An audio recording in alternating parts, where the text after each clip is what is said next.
In a land far, far away of S13s and R32s and Z32s, on the sun planet with 2 moons that made no sense, awakens the S13 hatch Jedi from far, far away. Hello there. And on today's episode, we're trying out the new DJI Osmo mic that came with the creators bundle that we bought 3 years ago, and I now just discovered was in the pouch. And I'm curious on how well this sounds. So if this sounds like a movie, and you're excited as I am to relocate your battery in your S13 in 2026, stay tuned, because in a galaxy far, far away, my S13 hatch does not latch. Do, do, do, do, do, do, and cut. Alright, now that the GTR has an idle of 3,000 RPM, I love that. We just got back from FD Atlanta, took it, gave it some rips, and yeah, it idles at 3,000 RPM, so I think either my IAC went out or I have a massive vacuum leak, and I have no idea where it's at. But I don't feel like dealing with it right now. My hatch is currently slowly closing because the struts are broke, and it also doesn't latch. But on today's episode, we are relocating the battery in the S13. So, you probably know how to do this. It's a 240, there's 1,000 creators with them. We're gonna start modifying ours now that we have all of our cars running. So, this one finally gets some attention, and I'm excited for it because it's been put on the back burner for way too long. And we're trying out the new mic. So I'm curious on how the difference of this sounds, because I hate the way I sound on camera. So yeah, let's get to it. Thankfully for us, we already have our rear interior stripped because it was moldy, because whenever we bought it, it was in very, very well poor taken care of. So now what I'm going to do is, don't even have to remove the secondary seat. I thought I was going to. But we're going to essentially either put the battery kit right here or right there. I haven't decided. There is a little hole, like there's 2 spots on this whole car that have rust. It's that one right there and the battery tray. The battery tray I can cut out. This one I also can cut out and weld. It's just a little more difficult to do. So I was thinking about putting it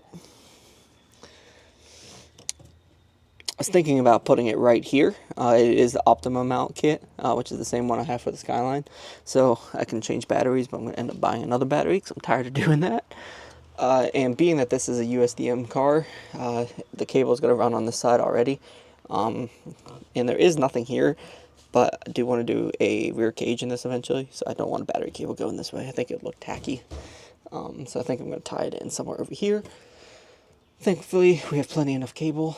I need to get dry ice to get rid of this too. So I think I might just put it right here. Ow! Hatch just... it just landed on my head. And obviously we're in the right side of the car. If you don't know how to do this, great, perfect tutorial. Not tutorial, just more or less a vlog, because I need to put content out. And you can see my sexy legs. This car brings out the other side of me, I'm sorry.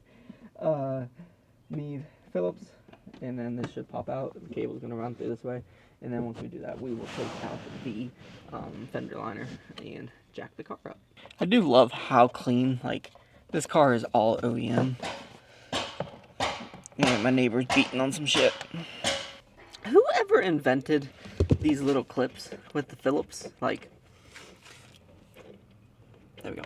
It's not the Phillips, but the little pop clips that you have to unscrew, but the threads always get damaged and they never unscrew unless you like pry up in a ridiculous amount of, I just dropped it, in a ridiculous amount of force, and then you strip them out. There's gotta be a better way. You get some that just unscrew, right? And then you get other ones that just sit there and spin. The struggles in daily life. Just popped it off, didn't even clean it right before doing any of this. And look how nice and clean that is and straight. One of the perks of living in the South, and I will probably never slide this car because of that. Because it's being so clean. Alright, come on.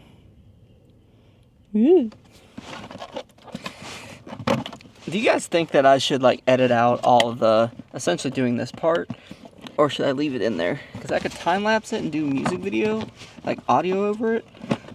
Or is it satisfying to watch like taking off of stuff and losing screws, or leaving screws, and you know, almost breaking stuff? Yeah. Hey, there's my ECU too. Maybe I can finally figure out what trouble codes I got. So I'm taking the trim off camera, right? Just because one, it's like something else I would have to edit, and this is what we find. Quite literally, never been in here before. Don't know if the previous owners have. The car did sit for a long time, is what I was told. But I just pulled this up off of here and here, right? And then go to peel this back, see if I can route the cable underneath there, which you can. And a crappy knot. I don't know if you can see it. That is a hickory nut. Why is there a hickory nut in my car underneath the floorboard? Someone have a pet squirrel in here before? Like, can a mouse even get in there to put that there? Why is there a hickory nut? Like, that's a hickory nut. It doesn't even look like a hickory nut. It looks like a dried apricot, like out of a peach core. What, bro? Like, S13s are so weird. I ain't touching that. I ain't touching it. Nope, nope. That's quite literally like a hickory nut. Hickory nut or a... I don't know what that is. If I ever reach 1,000 subscribers, I'm going to keep this in this car and give it away. If you want a 240SX hickory nut, subscribe. And now what we're using, not sponsored at all. Should be, but I'm not. Anyways, it's Spartan Power cable off of Amazon. I've used this in the 240, I used it in the Z32, and then now I'm using it in the S13. And the reason I do that is it's a little more pricey, but it's solid copper. You're not getting CCA, which is copper coated aluminum. But for battery relocation, that would be perfectly fine, is perfectly fine.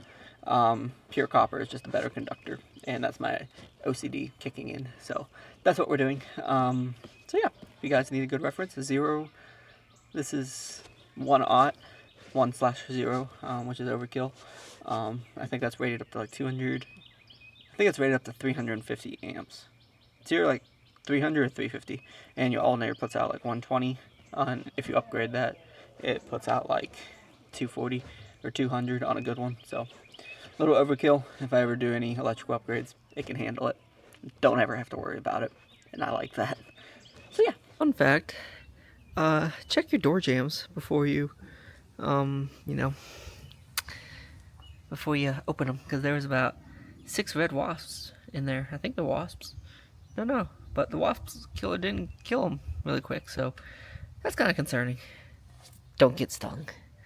Are you still popping fuses and shorting out harnesses in 2026 in your S13, S14, Z32, R32? Well, here's your culprit, and either you knew about it and you didn't fix it, or you didn't know. So, underneath the fender liners in the front of the car is this harness. This harness is perfectly in line with tires with camber, and then you'll wear through right about here. And all you have to do is undo these clips, and then you have like a hole here, and another one over there. And all you have to do is cut these zip ties, relocate these to up here, and problem solved. Or you can go up and above this on top of it as well, because there's enough slack in it. And then you won't have to worry about shorting your harness. S13 things. And then just like so. And yeah, now we just have to undo all the zip clips and we're good. And now you have a nice clean harness tucked away. And it's not going to be rolled through. And then if you're wondering what this is for your windshield washer fluid, so no big deal there. Thanks for watching. Alright, to show where we are making the bracket is this piece here bolts down against the chassis like that, and then the fuse panel sits on top of it and bolts to that nut and that nut insert. All I did was those 2 small holes. So as it's going to be sitting down in there like this, those 2 holes there are going to line up, and it's going to be essentially sit like, yeah, it should sit like this and be clear of everything. And yeah, and then I'll put a little grommet on it, and then I ground off all the electrical, like there's a bunch of tabs on here for all the AC connectors right there. That's ground them off. So now we'll spray paint it black.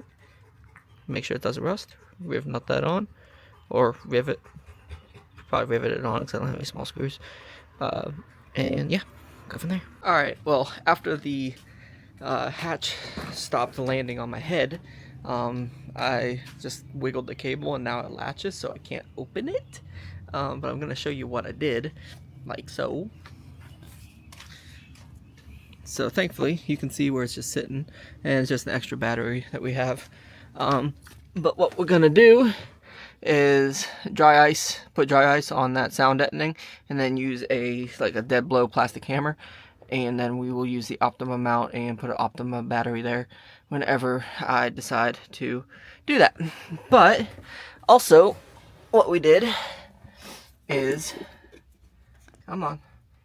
there's the breaker, and I just essentially mounted it against that little panel, and that is my fuse now, and it routes down through there and underneath of there. And then I did have to disconnect the ECU. Nope. Come on, Osmo. Oh, nope, I'm sorry. There we go. I did have to disconnect the ECU just to do it, and then you can see where the cable routes up through there. And then let me pop the hood on this old girl.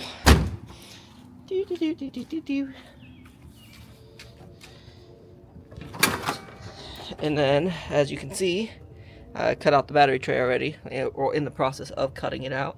And then you can see that it is mounted right there, and you're good to go. And I gotta zip tie some stuff out of the way, obviously, but yeah, nice and simple. Hopefully, if this is your first time doing this, or if you just got a 240 and you don't feel like reading a 20-year-old Ford, now you know. Later. Thanks for watching.